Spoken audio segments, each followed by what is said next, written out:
Ladies and gentlemen, welcome to the breakout session sponsored by CMaaS.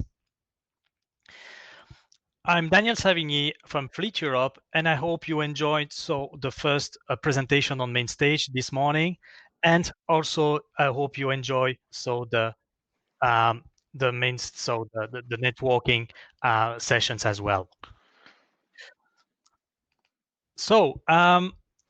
The question, I propose that we waiting for a few seconds before starting the presentations. So, hello Yves. Bonjour Daniel, hello, hello. Hello, hello. Good morning. Good morning, everything is fine for you? Everything perfect, thank you so much. Perfect. So I think that we can start, of course, the presentation. So the question is today, so how can you as a fleet manager integrate correctly fleet and mobility depending on your organization and environment? Today, our expert speaker, Yves Helven, co-founder of CMaaS, will answer to these quick questions to help you in your fleet and mobility strategy. So before starting the presentation, is a very important point. At any time during the presentation, please feel free to share your questions through the text chat functionality. It's just based on the right side of your screen. So, because at the end of the presentation, we will close by in Q&A sessions, of course. And now let's start the presentations. Yves, the virtual stage is yours. Thank you so much, Daniel. I'm going to start by sharing my presentation with you guys. Yeah. And whilst the presentation is loading, I would like to wish a good morning to everyone. And welcome to the CMaaS booth. So we first want to thank Fleet Europe for organizing this digital summit and really congratulate you guys for an impressive lineup. So today I'd like to introduce you to a new type of proposal in the fleet and mobility market. We call it CMaaS, which stands for Corporate Mobility as a Service. What we have developed is a platform technology where our clients can plug in mobility solutions, but not just mobility solutions. They can also plug in their leased cars, their owned cars, and their shared assets. We've developed CMaaS in collaboration with one of our clients, a global sportswear brand, and we're bringing it to market this year. So without waiting, let me show you around CMaaS, right? So let's start with 5 reasons why our clients are talking to us and not to a mobility provider or an OEM or leasing company. The first reason is that our clients understand that there's no supplier on the market that can offer mobility across Europe, right? Most mobility providers are very local and offer just one solution in one specific location, for instance, for one specific city. Our clients also understand that what is on the mobility market today is really oriented towards consumers rather than corporates, right? And we all know that corporates have different requirements when it comes to solutions that they want to implement for their employees. The next reason why people talk to CMaaS is that there's a need of transition from whatever is their current situation, but most often the current situation is a car fleet, to a new situation, right? It can be car or mobility or a combination of both. They need a transition as well, not just the product. Finally, corporate clients understand that whatever their solution is today is not going to be the same solution as tomorrow. And they also understand that whatever their solution, that their needs are in one location are not going to be the same as in another location. So the clients need that flexibility, both in time, evolutive, but also geographical. And then finally, and this is where we keep our feet on the ground. A company car is still the backbone of corporate mobility, right? So whatever we need to do, we need to integrate the company car as part of the solution. So that means that when we build CMaaS together with our client, we had 4 principles in mind. So the first thing is, like I just mentioned, we don't write off the company car. Still very important. The second thing is, whatever the complexity is that we'll come across, we need to use that we need to solve that complexity with technology. The third thing is flexibility, right? We just mentioned it. Whatever the solution is going to be, whatever the needs are going to be today, these are not going to be the same needs of tomorrow.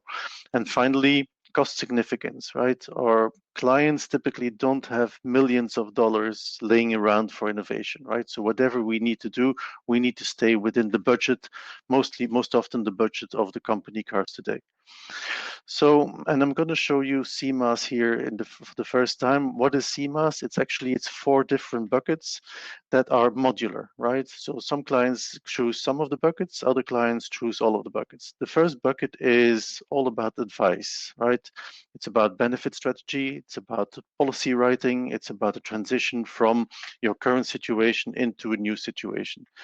The second part is a digital fleet manager, right? So you can look at it as someone that operates your fleet, but not a person, it's a digital system. The third thing is the mobility aggregator. Mobility aggregator means that we can integrate all sorts of mobility solutions on the platform. And then the fourth part, the fourth bucket, is a really important one, and that's going to make you very popular with your operations teams. It's an automated transaction manager.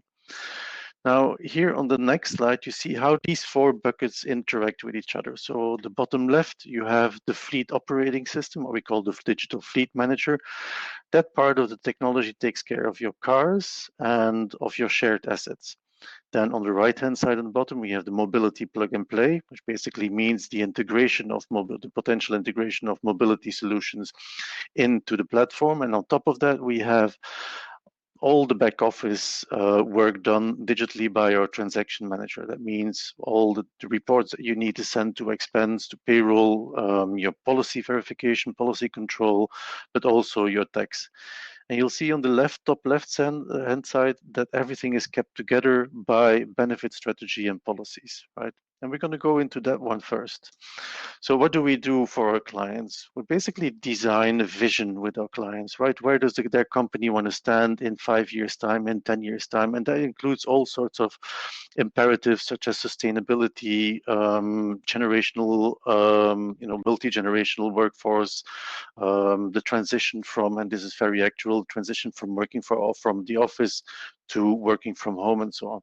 So we crystallize that vision in a document that we call Blueprint. We translate that into policies, and then we roll it out in the various countries.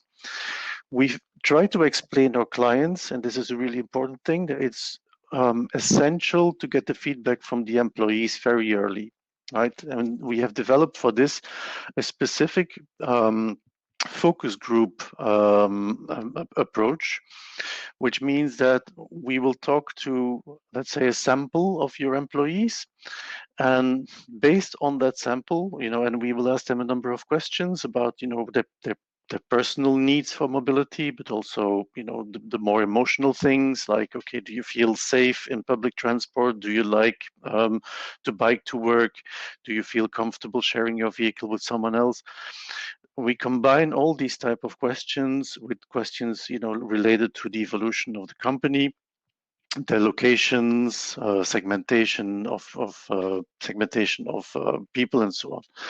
So basically, what we do during our focus groups is we establish different clusters, right? And a cluster can be, let's say, a young employee living in the city center, but another cluster can be, let's say, a young parent living outside of the city center. And for each of these clusters, we define what their mobility needs are, what their affinities are, but also what they are afraid of, right? Now, once we've defined those clusters, we go into the next step of our mobility score calculation, which is a very short survey of 6 to 10 questions that we reach out to all of the employees with.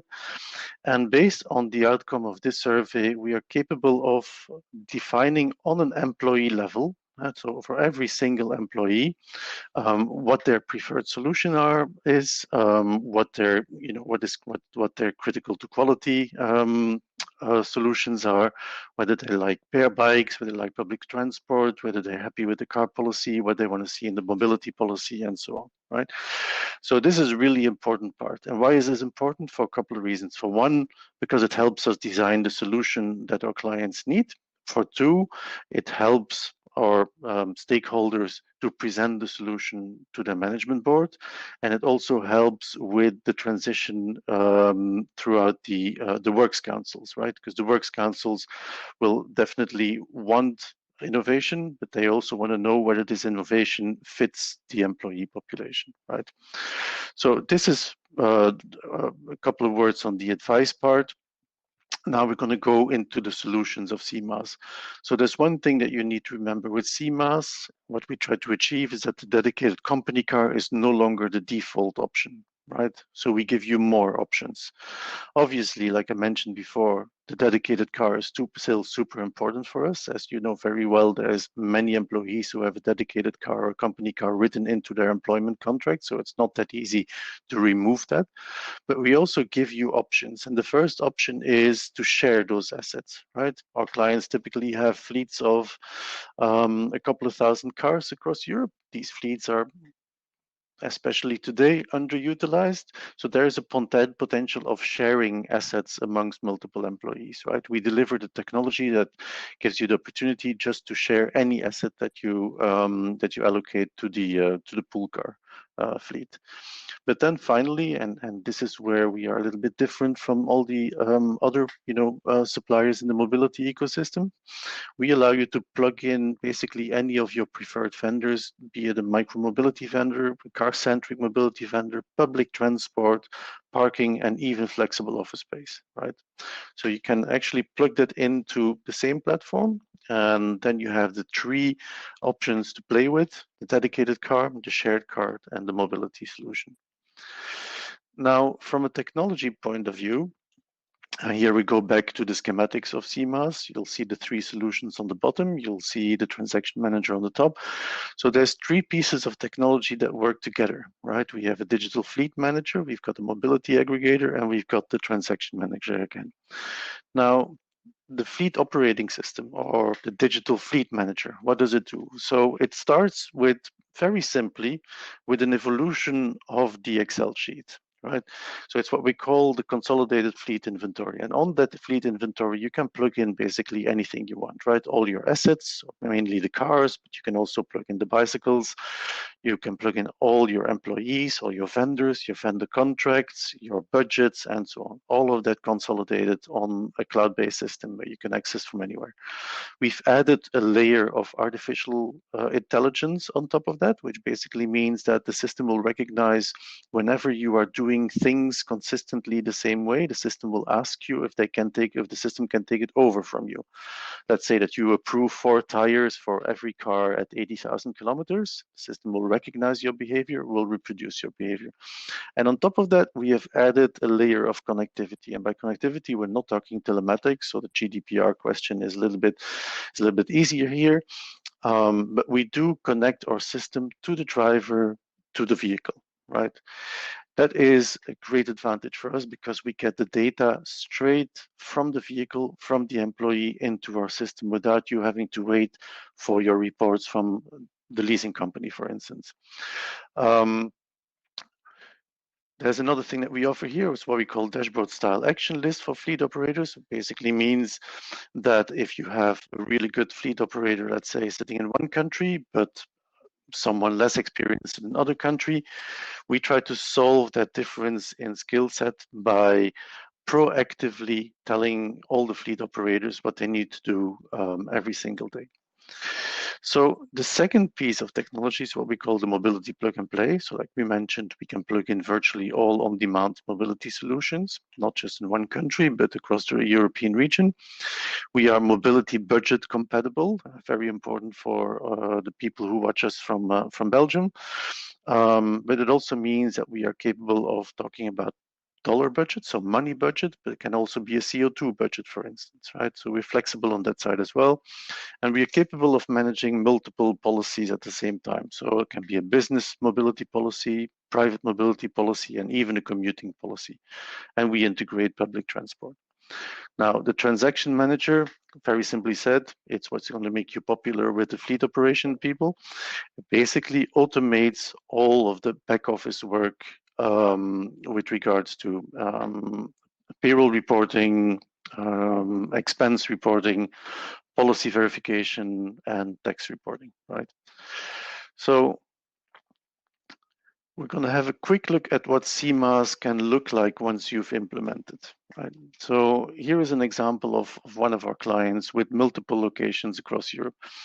Now, this client has an office in city center Amsterdam. So obviously in city center Amsterdam, we're not going to implement too much cars, because as you know, with the canals, with the narrow roads, lots of bicycles, doesn't make much sense to implement too many cars in Amsterdam. On the other hand, mobility is a great solution for that city. But then we go to Warsaw, and in Warsaw, there's a limited number of mobility providers available, right? So this client has decided in Warsaw, we will go mostly for cars and a little bit less for mobility. And then we have the other cities like Barcelona, where there's a clear mixture between car and mobility, or Paris, where there's a focus on car and pool cars. Now, the good thing is, you'll see that these 5 cities have all different accents, have all exploited the best solution available at that time in each of the cities. Now, the good thing with CMaaS is that, let's imagine that in Warsaw, you have an amazing mobility supplier, and there's a lot of development in Warsaw when it comes to shared vehicles and shared bicycles.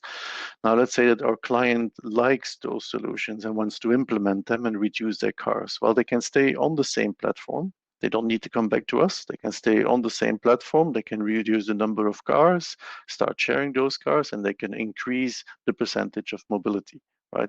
So we give our clients to have different solutions in place on different locations, and then on top of that, have the possibility to evolve those solutions as new mobility solutions become available, right?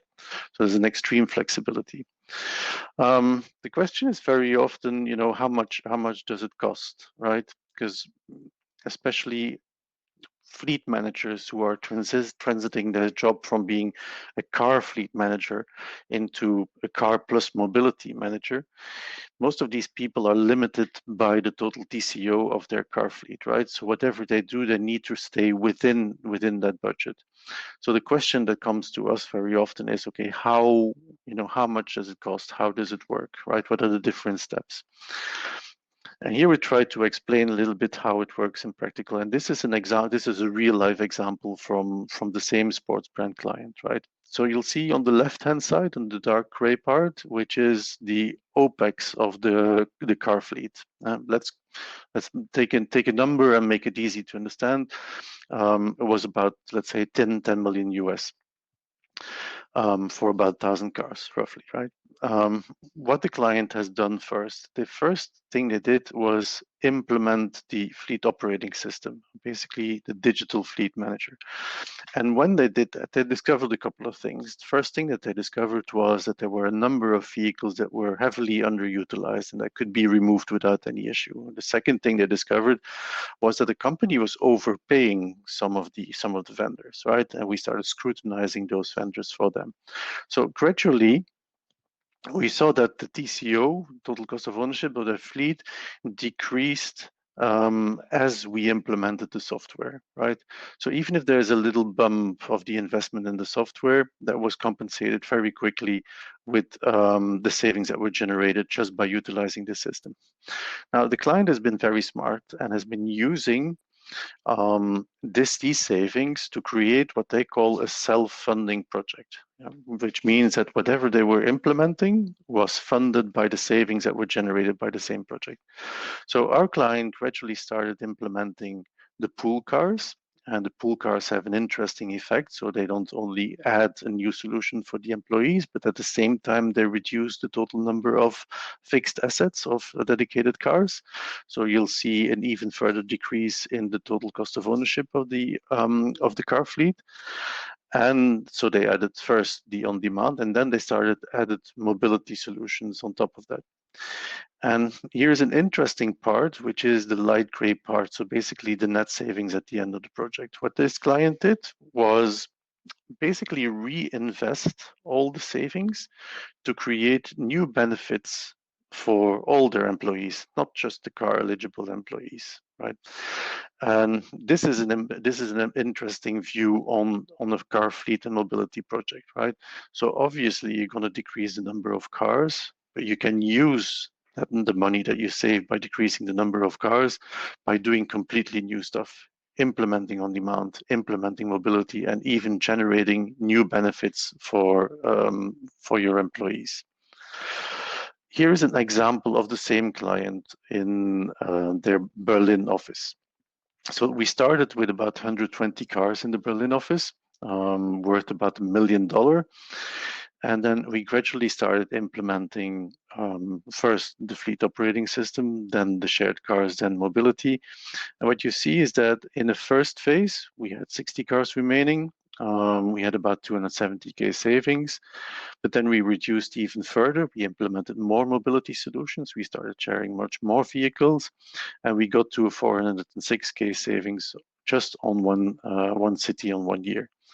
Now, 30 cars remaining. These 30 cars are being electrified as we speak, and the client has decided to reinvest those 406K into commuting benefits for all the employees that had no company car or that have no company car, right? So this is a good example of how you implement mobility, and at the same time, you open up the project not just to the car eligible people, but to all of the employees in the company, right? So this is also how we're transiting from a fleet manager, right? A fleet manager who takes care of the company cars to a fleet and mobility manager. And a fleet and mobility manager for us has a much bigger range of people that they work for, right? This can also be the employees without company cars. KPIs for CMaaS on the tangible side, what we see with all our clients, we see a reduction of the number of cars. We see an improvement of the utilization rate of the cars. We see a very strong CO2 reduction, also because we're very oriented towards electric vehicles. And we see for each of our clients a cost reduction, right? On the intangible side, improvement of efficiency, increase of the employee benefits. We see an employee satisfaction, not just with the young people who would typically be more, let's say, more keen to adopt mobility solutions, but we also see that with older generation who like the flexibility of choosing the solution that they want. And then we see a very strong reduction of operational work. And this is also an important one, right? Because we digitize most of the ops that are behind the system. And then finally, we call it some cool stuff, but just to give you an idea of everything that's possible with CMaaS, we have the possibility to offer, to turn your own fleet into a self-funding fleet, right? So we have a project where basically our client has a number of cars that are made available to the employees during working hours, but these cars are offered to people outside of the company after working hours, right? We have another client, and we're working on that project right now, who have turned their entire fleet into a shared pool car fleet, right? So basically what they've done, they have about 1,000 cars, they all become pool car. Right. The advantage of this is that you make a transition from this is my car to this is a car, right?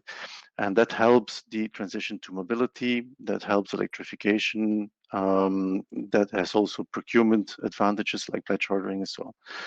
And then finally, what we also can offer to our clients is budgets that are not expressed in money, but that are expressed in CO2 emissions, for instance, right? If your main objective is sustainability, then why not, incentivize your employees to use the most sustainable solution rather than just focusing on cars. And Daniel, that's it for our CMaaS introduction. Okay, thank you very much, Yves, for this interesting presentation. Yves, I have questions for you. What's your vision of the future mobility business model in the new normal? It's a new normal, so we accelerate so the transitions from company car to mobility. Mm-hmm. So what's your vision so in the future? Well, I think we need to remove one wrong idea that many people have, and that is that In our view, mobility is not going to replace the company car, right? So we don't see a one-for-one exchange. What we do see is that certain trips that you would do with your company car can easily be replaced with mobility. And we think that's the right approach. Let's say that you're based in city center Paris and you need to visit a client city center Paris. Doesn't make much sense to take a car for that. And that is what people used to do, right? So our view is that there's a big space for mobility, but the transition needs to happen in a smart way, which means that you replace certain trips with mobility rather than replacing an entire car with mobility. And then obviously the next phase is, the sharing the assets amongst multiple employees. We still, there's a bit of a stop with Corona, but we still believe that it is the right approach for our clients. Okay, we have a question from Niels Voss. How long does such a transactions project typically take? That's a really good one. The different phase. So the first phase is always the implementation of the fleet operating system, right? Or the digital fleet manager, like we call it. That is typically a couple of months. Then the next phase is a more difficult phase in the sense that it requires transition and it requires change management. So basically, you need to adapt the behavior of your employees, right? And that can take a couple of months. From a technology point of view, we can put everything in place in less than 4 months, but then obviously you need to teach the employees how to behave in this new normal, right? Okay, thank you. And last but not least, the last question. Imagining that you cannot just copy paste a leasing budget to a mobility budget, how can fleet or mobility budget define the right mobility budget for its employees? Yeah, we come from a world of fixed benefits, right? We come from the idea that my car budget is €1,000 and it needs to stay €1,000. Well, when you look at the benefit world, the total rewards people, the HR people, what they are seeing is that there's a much bigger demand for flexible benefits, right? Where you could say, okay, I have 100 credits and I'm going to spend 5 credits on an extra day holiday, and I'm going to spend 5 credits on training. Well, we need to look at mobility at the same way, right? So people in the new flexible benefit world will select how much of their benefits they want to allocate to mobility, right? And that way, you always have the right amount of mobility that you can propose to your employees. Okay, thank you very much, Yves, for the answer.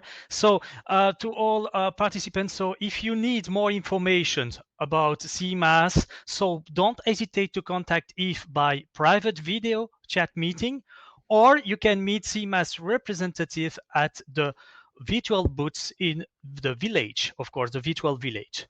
So stay with us, because we start now the meet the sponsor sessions. What does it mean? It's very easy. So you just need to click on village, and so you can visit all sponsor booths. It's a great opportunity for learning and networking. Thank you for your attending, and see you later, and enjoy the summit. Thanks. Thank you. Bye-bye. Bye-bye. Bye-bye. Bye.